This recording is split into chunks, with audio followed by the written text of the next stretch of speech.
سلام و وقت بخیر خدمت شما دوستان عزیز، امیدوارم که حالتون خوب باشه. به قسمت دوم آموزش جامع گوگل آنالیتیکس خیلی خوش اومدید. من مسعودم از KW Box و امیدوارم که حالتون خوب بوده باشه.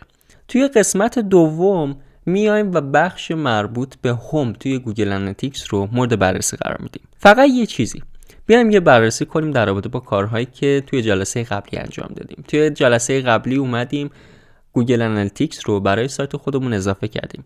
بهتون پیشنهاد هم دادم که از تگ منیجر برای اضافه کردن کد مربوط به گوگل آنالیتیکس به سایتتون اضافه کنید. حالا میخوایم که بیایم و بررسی کنیم ببینیم که هر کدوم از تب هایی که توی گوگل آنالیتیکس وجود داره برای ما چه چیزهایی رو نمایش داره میده و کدوم بخشا برای ما مهم هستن و چجوری میتونیم مثلا سایت خودمون رو مورد ارزیابی قرار بدیم. احتمال این که ما سایتمون رو تازه ایجاد کرده باشیم و تعداد یوزرهای زیادی داخل سایتمون وجود نداشته باشن خیلی زیاده. یا ممکنه که اصلا یه سایت تستی آورده باشید بالا و بخواین کارهای آنالیز رو برای سایت خودتون انجام بدید و هنوز وارد بازار کار نشده باشید. شما در صورتی که تازه سایتتون رو زده باشید احتمال این که دیتاهای زیادی داخل سایتتون نباشه هستش و به تبع دیتاهای مناسبی رو توی گوگل آنالیتیکس ما نمیتونیم مشاهده کنیم و ارزیابی مناسبی هم به تبع نخواهیم داشت. به جای این کار میتونیم بیایم و از نسخه دموی گوگل آنالیتیکس 4 استفاده کنیم. گوگل اومده این کار رو برای ما آسان‌تر کرده تا از نسخه مرچندایزی که خودش یا همون فروشگاه گوگلی که خودش راه اندازی کرده به همون دسترسی میده تا ما بتونیم کارهای آموزشی خودمون، کارهای آنالیزی که مد نظرمون هست رو روی اون نسخه دمو انجام بدیم تا رفته رفته هر چقدر که بیشتر باهاش آشنا شدیم بیایم برای سایت خودمون هم کارهای تحلیلی رو هم بهتر انجام بدیم. فقط یه نکته‌ای که وجود داره اینه که توی نسخه مرچندایزی که گوگل برای ما در نظر گرفته یا همون اکانت دمو یک سری محدودیت‌ها وجود داره. اولیش که خیلی مهمه اینه که ما دسترسی ویو داره و ما نمیتونیم که خیلی از تغییراتی که در حال حاضر برای سایت خودمون میتونیم انجام بدیم اونم با سطح دسترسی ادمین توی اکانت دمو مطمئنا نمیتونیم انجام بدیم. مشکلی هم بابت این وجود نداره. ما فقط به کارهای آنالیزی میپردازیم که هر کدوم از بخش‌ها رو با هم بررسی میکنیم و رفته رفته روی سایت خودمون هر جایی که لازم دونستیم تغییرات مد نظرمون رو اعمال میکنیم.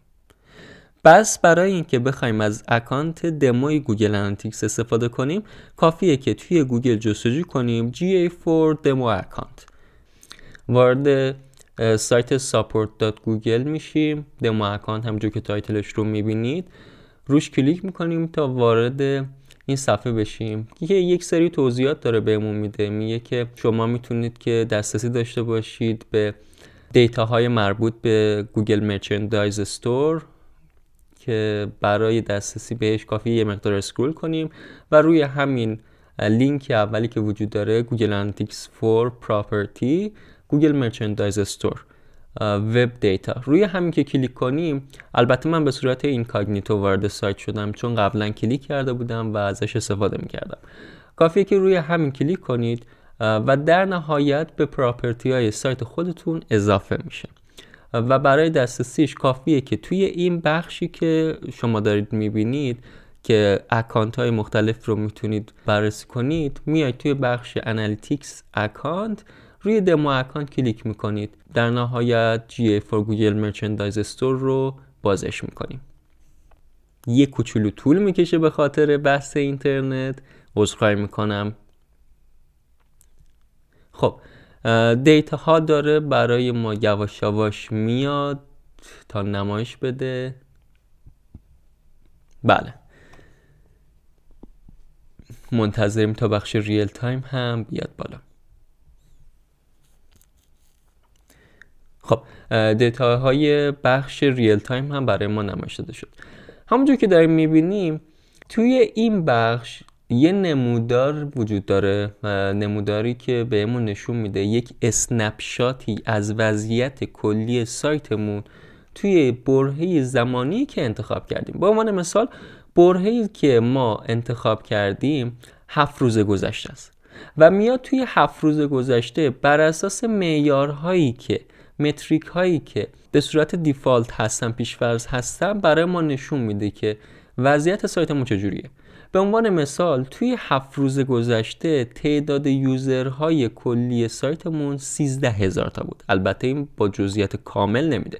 برای اینکه با جزئیات کامل سایت رو بررسی کنیم کافیه که روی ویو ریپورت اسنپ شات بزنیم، ولی خب توی این برهه زمانی الان نیازی نیستش. ما فقط می‌خوایم تب هوم رو با هم بررسی کنیم و به همون میگه که میزان صعود یا نزول تعداد یوزرهامون چجوری بوده. مثلا اینجا بهمون میگه که 27% از کاربرامون کاهش پیدا کردن. نسبت به چی؟ نسبت به برهه زمانی گذشته.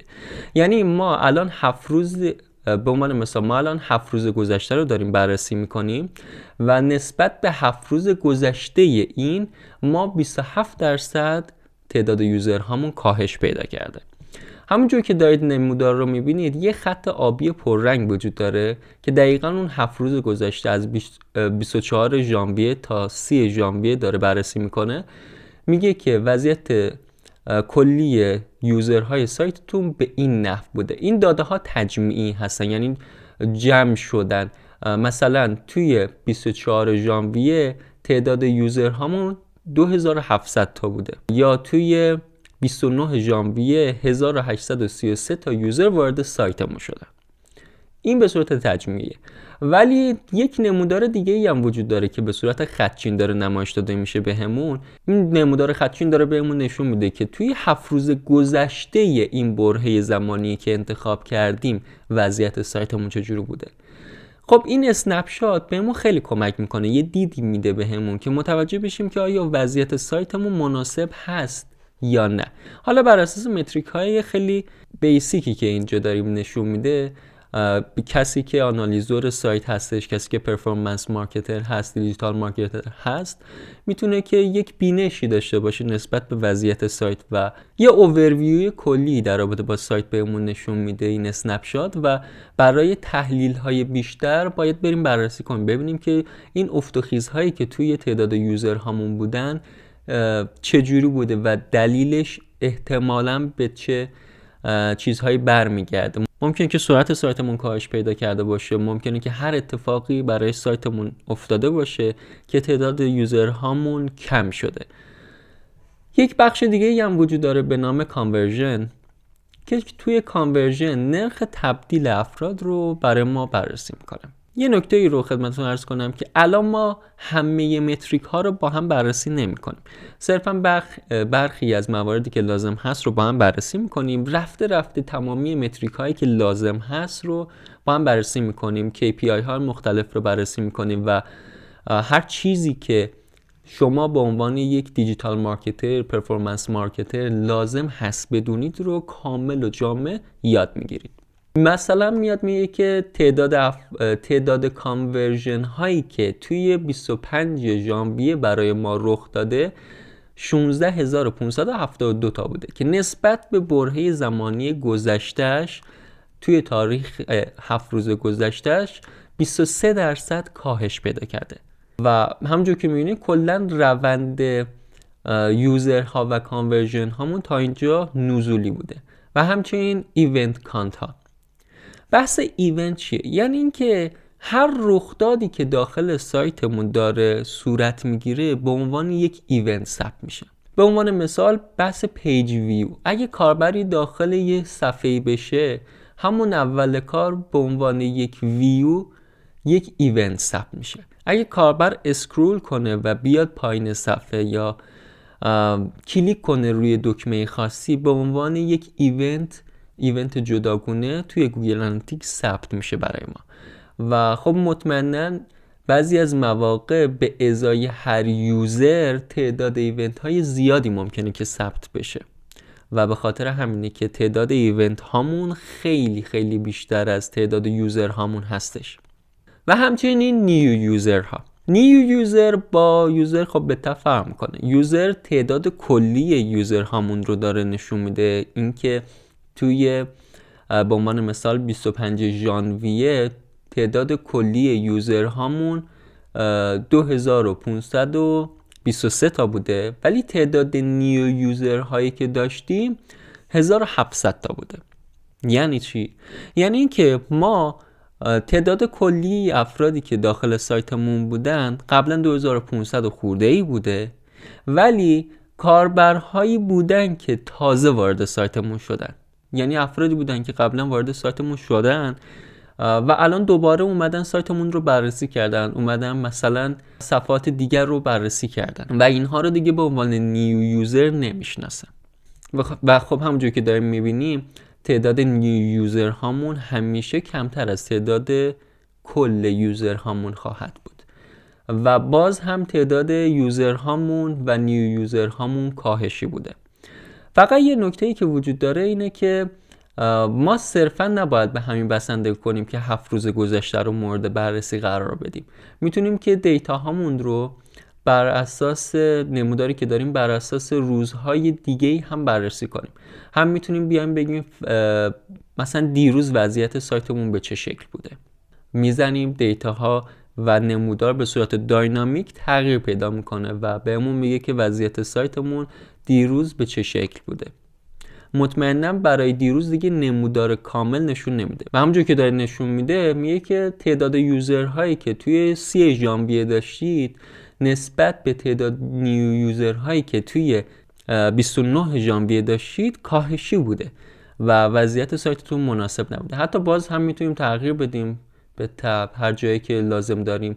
میتونیم توی 28 روز گذشته یا 90 روز گذشته یا اصلا میتونیم بیام رنج منحصر به فرد خودمون رو بررسی کنیم. میتونیم تاریخ اضافه کنیم، میتونیم کاستومش کنیم، بگیم که از این برهه زمانی برای ما بیا سایت رو بررسی کن. مثلا میگیم که از 4 تا 31 ژانویه برای ما وضعیت کلی رو نشون بده، یا اوورویو بهمون بده، ببینیم که وضعیت سایتمون به چه شکل بوده و دوباره یک نمودار برامون مطمئنا میخواد نشون بده که وضعیت کلی سایتمون به چه شکله.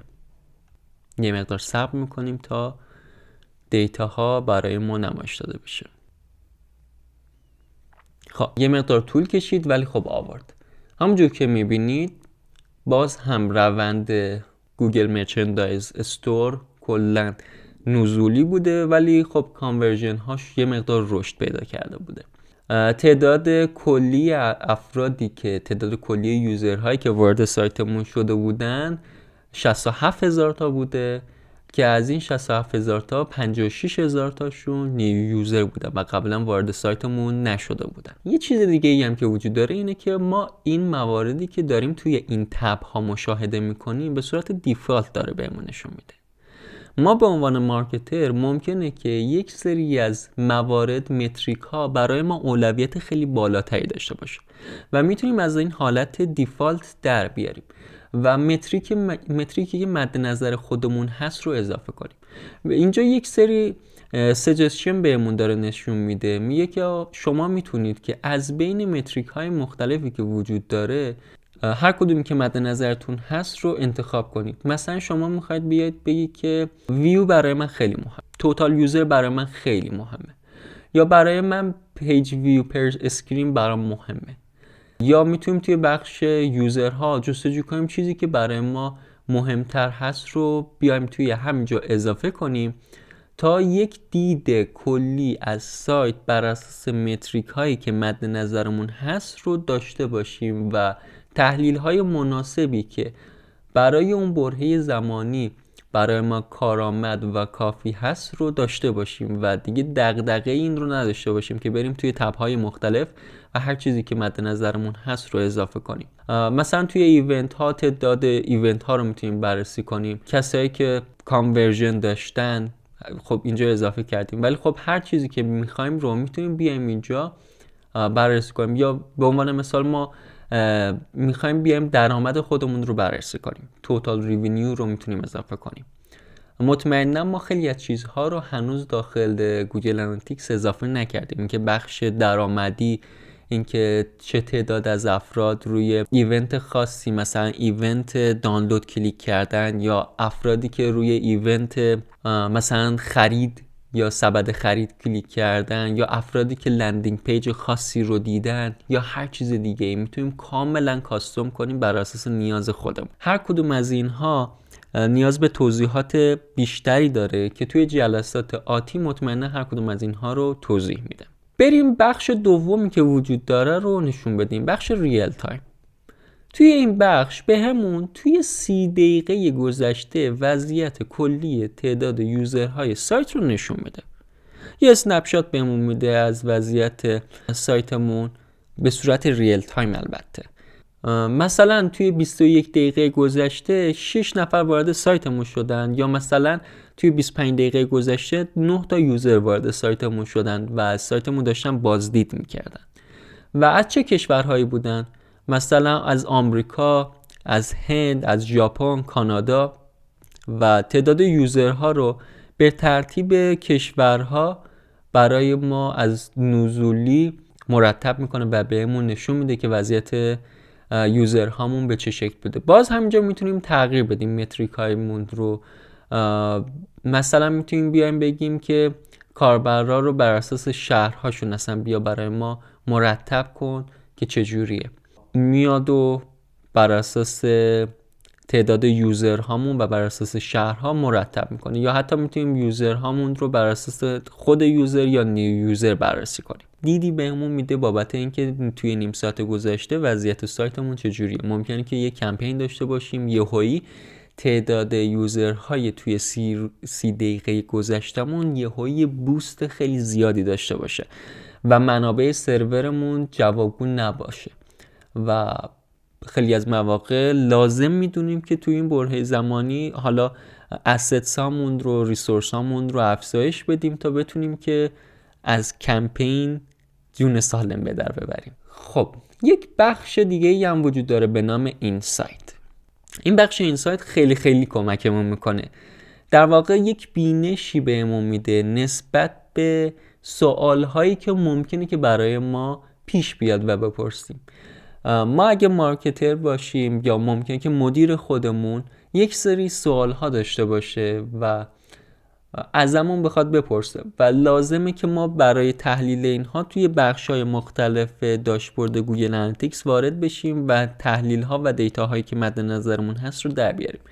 ولی یک سری سوال‌ها هستش که راحت میتونیم از بخش اینسایت که سوال‌های خیلی پرتکراری هستن و بر اساس هوش مصنوعی اینها جمع‌آوری شدن رو ما میتونیم در بیاریم و به اون سوال‌هایی که مد نظرمون هست برسیم. به عنوان مثال توی بخش بیسیک پرفورمنس یک سری سوالا هستش که خیلی پرسیده میشه و به صورت اتوماتیک همون لحظه که ما اینها رو روشون کلیک میکنیم بر اساس همین سوال پاسخ مربوط برای ما داده میشه. مثلا how many user did I have last week؟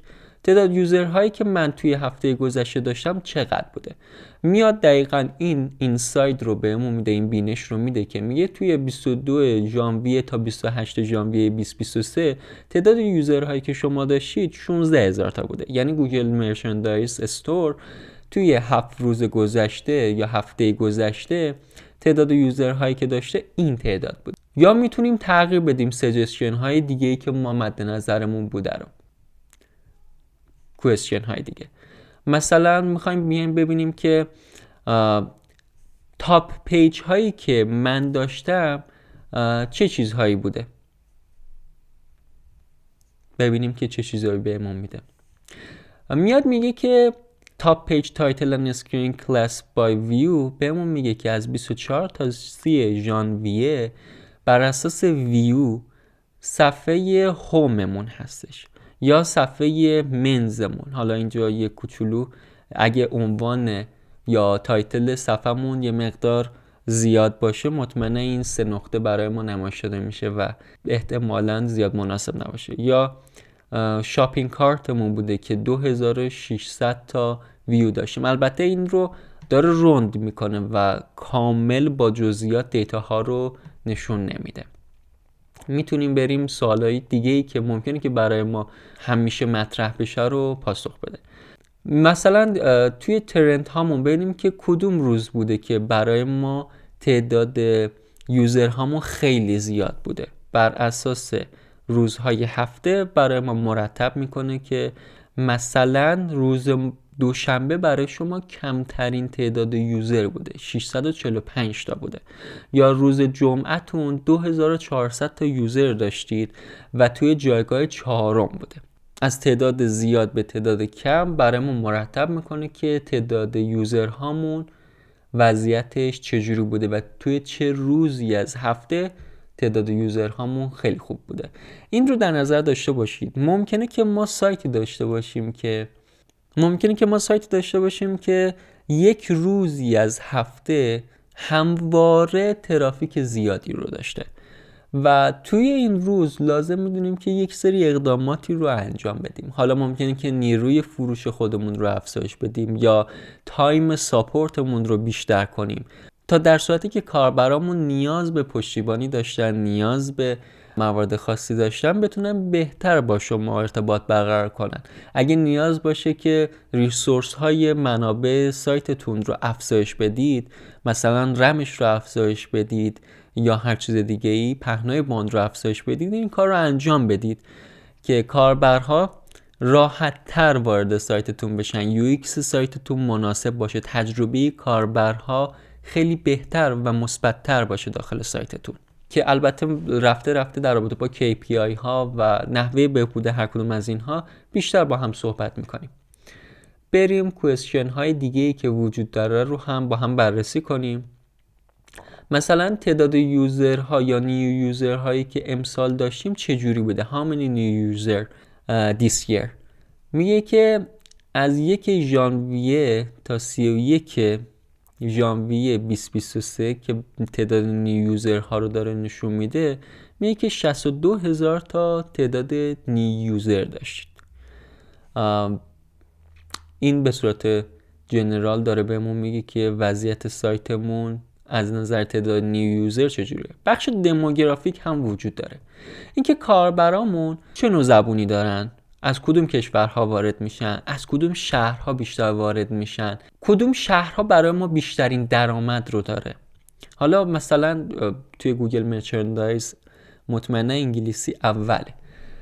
خب لنگویجی که وجود داره تاپ ترینش انگلیشه که تعداد یوزرهایی که با زبان انگلیسی هستن 11,000 تاست، یا اسپانیش 550 تا. همجوری کمترینشون ترکیه است که 60 تا یوزر بوده که با زبان ترکی با همون کیبورد ترکیشون وارد سایت گوگل مرچندایز استور شدن. حالا موارد مختلفی وجود داره که میتونیم باز هم بررسیشون کنیم. یا یوزر اکویزیشن، اینکه how many user from organic search in last 13 days، اینکه توی 30 روز گذشته کاربرهامون به صورت ارگانیک، یعنی اینکه توی گوگل جستجو کردن و وارد سایتمون شدن. ما میتونیم که سرچ کنسول رو به گوگل آنالیتیکسمون اضافه کنیم و دیتاهای مناسب تری رو در رابطه با جستجوهای کاربرامون داشته باشیم و توی گوگل آنالیتیکس اضافه کنیم. ولی به صورت کلی ارگانیک سرچ به نوعی از جستجو گفته میشه که کاربر توی گوگل مستقیما جستجو کرده و اومده داخل سایت. ما روش‌های دیگه‌ای هم داریم که کاربر وارد سایتمون میشه. یکی این که ممکنه که کاربر توی یه سایت دیگه‌ای باشه، روی بنر تبلیغاتی ما، روی لینک ما کلیک کرده باشه و اومده باشه داخل سایتمون، یا ممکنه که از طریق SMS وارد شده باشه، یا ممکنه که ما ایمیل مارکتینگ انجام داده باشیم و کاربر از روشی که ما براش در نظر گرفته باشیم، یک دکمه‌ای در نظر گرفته باشیم، کلیک کرده باشه و بیاد داخل سایت. یا ممکنه که اصلا کاربر مستقیما آدرس سایتمون رو وارد کرده باشه. اینها روش‌های مختلفیه که کاربر باهاش داخل سایت ما اومده و اینگیج شده با سایت ما. تعداد یوزرهایی که به صورت ارگانیک سرچ وارد سایتمون شدن 19,000 نفر بوده. خب compare revenue user from organic search vs paid search. کسایی که اومدن داخل سایتمون، حالا چه ارگانیک باشه چه پید باشه، یعنی که از طریق گوگل ادز وارد سایتمون شدن، حالا گوگل ادزمون ممکنه که حالا دیسپلی باشه یعنی تبلیغات بنری باشه، تبلیغات توی یوتیوب باشه، یا تبلیغات کلیکی باشه باز توی صفحه نتایج گوگل. میاد میگه که وضعیت درآمدیتون از هر کدوم از اینها به چه شکله. کسایی که به صورت ارگانیک سرچ یعنی که توی گوگل جستجو کردن و روی لینک سایت شما کلیک کردن و اومدن داخل سایتتون $3000 بوده. ولی کسایی که به صورت حالا توی گوگل جستجو کردن، اصلا بخوایم به صورت تبلیغاتی هم بررسی کنیم، کسایی که اومدن توی گوگل جستجو کردن و کلمه کلیدی و کوئری که مد نظرشون بوده رو جستجو کردن و شما بر اساس اون کوئری تبلیغ داده باشید به گوگل و توی نتایج نمایش داده بشه، که بعضی از مواقع کنار همون تبلیغ نوشته میشه که اد، وقتی کاربر رو اون کلیک کنه و اونا رو میتونه بررسی کنه و میاد میگه که به عنوان مثال $613 شما از طریق پیج سرچ درآمد داشتید. حتی نشون میده که تعداد ارگانیک سرچ یوزر هاتون چه تعداد بوده و سرچ یوزر هاتون از طریق پید یا همون گوگل ادز چقدر بوده. به مورد بعدی ترافیک انالیتیس، ترند ماهانه چجوری بوده. همونجور که میدید یک نموداری هستش که بهمون ترندها رو نشون میده که کدوم ماه برای ما میزان یوزرهایی که اومدن خیلی بیشتر بوده. بعضی از چیزاش ممکنه که به کار ما نیاد، ولی خب لازمه که بعضی از این سوالها پرسیده بشه. اینکه شما توی سال گذشته، سال مالی که داشتید، به عنوان مثال در صورتی که شما کارهای بی آی رو میخواید انجام بدید، حالا هم حسابدار هستش که دیتا ها رو داره میده و هم بحث پرفورمنس مارکتینگ و چیزهای دیگه ای که وجود داره، شما توی سال مالی که در نظر گرفتید، حالا این سال مالیتون ممکنه که اصلا فروردین نباشه، ممکنه که شهریور باشه، یعنی شهریور سال مالیتون باشه. شما توی سال مالی که در نظر گرفتید کدوم ماه برای شما بیشترین آورده و بیشترین درآمد رو داشته؟ شما میتونید اونجوری بررسی کنید و بر اساس هیستوریکال دیتایی که دارید میتونید برنامه‌های آتی سالهای آتی برای ماه‌های آتی رو بهتر برنامه‌ریزی کنید، به استراتژی مناسب تری داشته باشید. ممکنه که شما هر سال به دلیل اینکه کسب و کارتون فصلی هستش توی ماه مثلا شهریور بیشترین درآمد رو داشته باشید. پس تمامی بودجه تبلیغاتی خودتون رو برای ماه‌های گذشته، مثلا برای تیر ماه یا مرداد ماه در نظر میگیرید که شهریور ماه خیلی خفنی داشته باشید. یعنی تبلیغات خودتون رو جوری بهینه سازی میکنید که کاربرها یه اورنس داشته باشن و توی ماه شهریور درآمدتون حتی از سال گذشته هم افزایش پیدا کنه.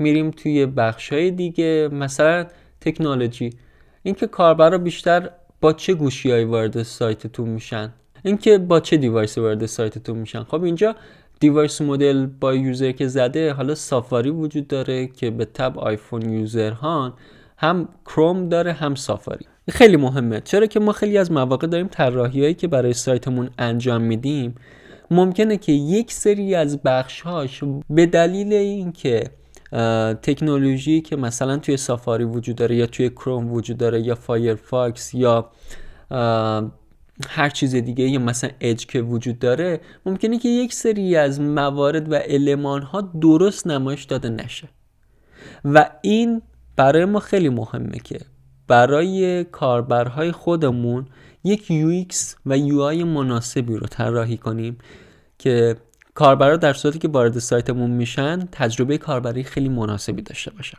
خیلی از مواقع بوده که ما طراحیمون رو صرفاً برای دسکتاپ انجام میدیم، در صورتی که تعداد افرادی که با موبایل وارد میشن و مثلا با کروم وارد میشن خیلی زیاده و این ریسپانسیو نبودن سایت خیلی خیلی تأثیر میذاره روی جریان درآمدی ما، روی هزینه هایی که داریم انجام میدیم. پس بهتره که این بخش رو هم همیشه در نظر داشته باشیم. قرار نیست هر روز اینها رو ما چک کنیم و بررسی کنیم. صرفا یه اوورویو بهمون میده که ما بدونیم که هر ماه وضعیت سایتمون به چه شکل بوده. الان تعداد یوزرهایی که با سافاری میان بیشتر شده، یا کاربرایی که با اج وارد میشن، یا کاربرایی که اندرویدی هستن، یا هر چیز دیگه. وارد بخش دیگه بشیم تکنولوژی. با توجه به اینکه ما اپلیکیشن خودمون رو به گوگل آنالیتیکس اضافه نکردیم، احتمالاً این بخش برای ما دیتای مناسبی رو نشون نده. ولی خب با توجه به اینکه گوگل مرچندایز استور هستش، میتونیم ببینیم که وضعیت به چه شکله. و بخش ای کامرسمون، اینکه درآمد ما چجوریه به ازای هر دیوایس. امسال درآمدمون بر اساس کاربرهایی که سافاری وارد میشن زیاده. یعنی کسایی که میتونیم اینجوری در نظر بگیریم، کسایی که آیفون یوزر هستن و با سافاری وارد میشن، حالا آیفون یا مک با سافاری وارد میشن، برای ما درآمد بیشتری ایجاد میکنه. پس بهتره که سایتمون رو این شکلی طراحی کنیم. بهتره که پرسونای کاربریمون رو افرادی در نظر بگیریم که افراد پولدار، افراد قشر ثروتمند جامعه هستن و بهتره که یه همچین طراحی هایی داشته باشیم. اینا جزو چیزهایی هستش که ما باید بررسی داشته باشیم همیشه و بدونیم که چی کارهایی رو انجام بدیم که سایتمون خیلی خفن‌تر بشه، هم یو ایکس مناسب داشته باشه، هم تجربه کاربر وقتی که داره خرید میکنه یو آیش مشکل به وجود نیاد، یهویی لگ نداشته باشه سایتمون، بخش ریسپانسیو بودنش درست باشه و خیلی چیزهای دیگه. خب موارد دیگه هم هستش که خب خودتون میتونید راحت بررسی کنیم. ولی بریم بخش‌های دیگه.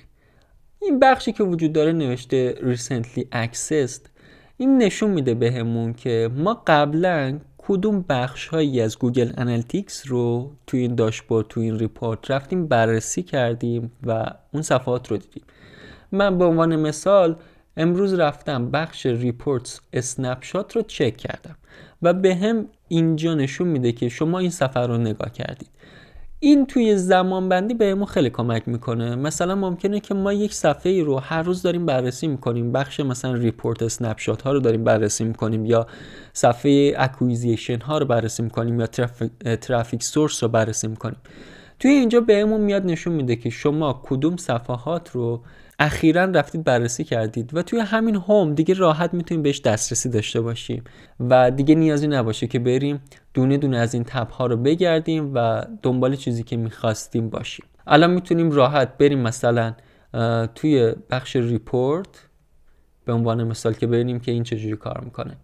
مثلا میریم توی بخش ریپورتس، بخش اکویزیشن، بخش ترافیک اکویزیشن لندینگ پیج. وقتی که روی این کلیک میکنیم ما الان به عنوان مثال اومدیم اینجا. حالا میریم توی بخش هوم که ببینیم اضافه شده به بخش ریسنتلی ها یا نه. همونجور که مشاهده میکنید بخش ترافیک اکویزیشن لندینگ پیج همونجا اضافه شده. بخش های دیگه ای هم که وجود داره توی همین تب هوم، بخش سجست که به همون یک سری پیشنهادها میده. ممکنه که متفاوت باشه چیزی که من الان دارم اینجا میبینم با چیزی که برای سایت شما وجود داره. ممکنه که شما اصلا خودتون نیاد اینها رو بخواید حذفش کنید، بگید که این برای من مناسب نبوده، این رو از اینجا حذفش کن. ممکنه که این برای ما مناسب باشه یا مناسب نباشه. مثلا میاد روی نقشه بهمون میگه که بر اساس کانتری آیدی که وجود داره تعداد یوزر هامون چجوری بوده. مثلا کاربرایی داشتیم که از روسیه وارد سایتمون شدن، توی 7 روز گذشته 68 نفر از این کاربرامون روس بودن، یا کاربرایی بودن که از آمریکا وارد سایتمون شدن که 7500 نفر. اصطلاحاً به این نقشه ها میگن هیت مپ. بهمون نشون میده که کجاها بیشتر بوده. بیشتریش مثلا بیشترینش یونایتد استیت بوده، یا کمترینشون ممکنه که اینجا باشه نیجریه، مثلا نیجریه کمتر بوده، یا کشورهای دیگه. باز اینجا هم میتونیم مشاهده کنیم مثلا سنگاپور بوده که 114 تا یوزر توی 7 روز گذشته بوده. باز هم میتونیم اینجا بر اساس تاریخی که مد نظرمون هست تغییر بدیم که ببینیم کاربرهامون بیشتر از کدوم کشورها وارد سایتمون میشن.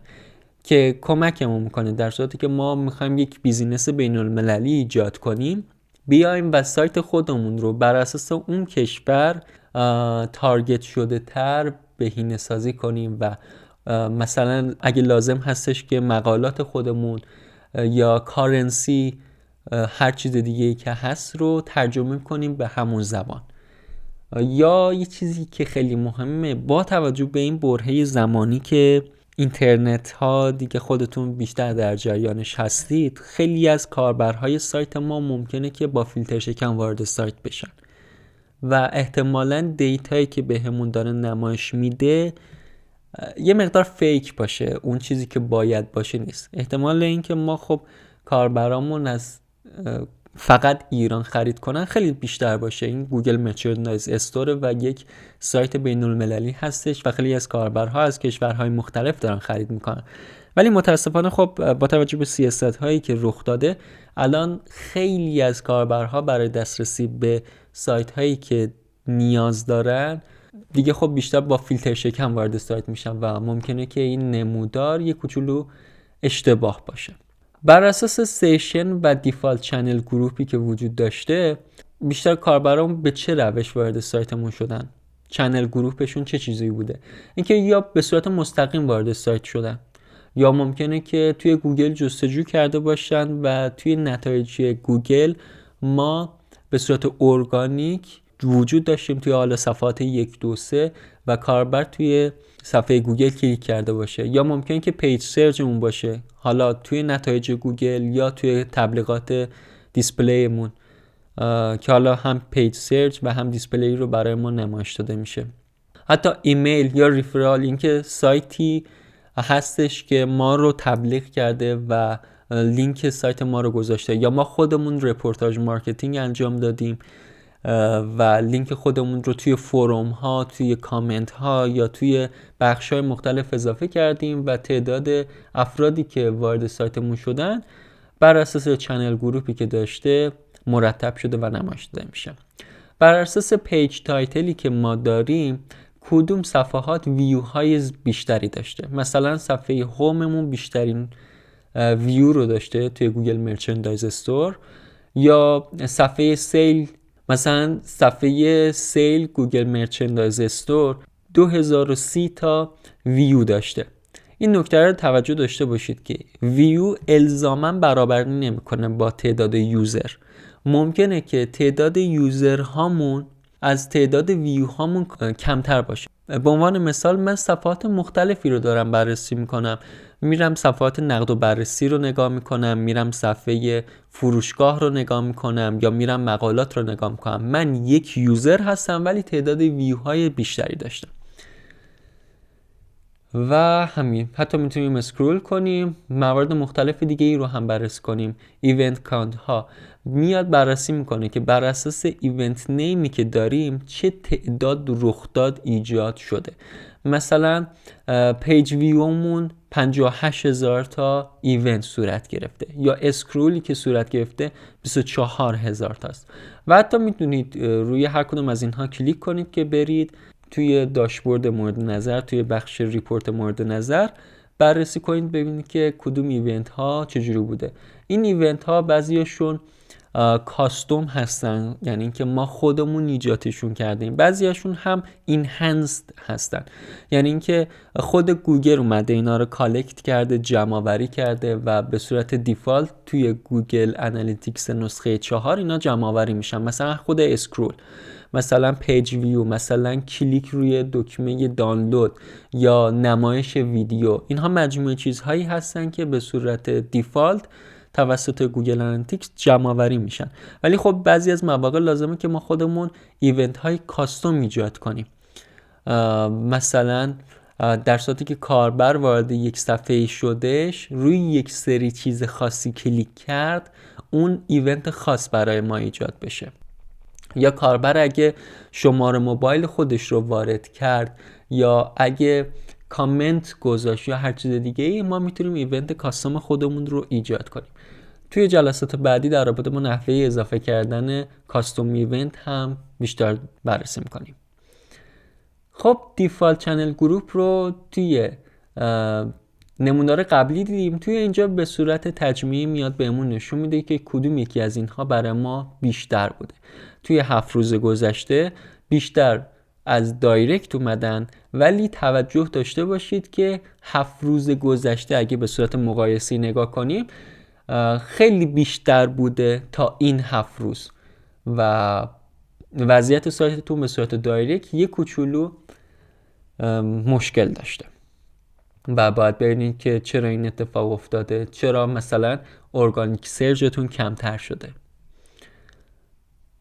و موارد خیلی زیادیه که میتونیم بررسی کنیم. مثلا user activity over time، مثلا توی 7 روز گذشته میایم بررسی میکنیم که مثلا همونجوری که میبینید هرچی نمودار رو تغییر میدیم به اون میگه که مثلا توی همین روز فقط مثلا جمعه 27 ژانویه 2377 تا یوزر داشتیم، توی 7 روز گذشته 16207 و توی 30 روز گذشتهش 76344 تا یوزر اکتیو بودن داخل سایتمون.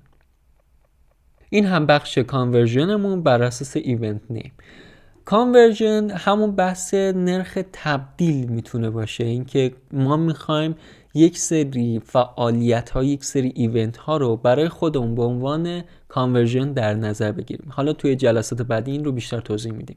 مثلا میتونیم بیایم اینجا بررسی کنیم که بر اساس ایونت نیممون کدوم یکی از اینها باعث شدن که مثلا کانورژنمون بیشتر باشه و حتی میتونیم بیایم پایینتر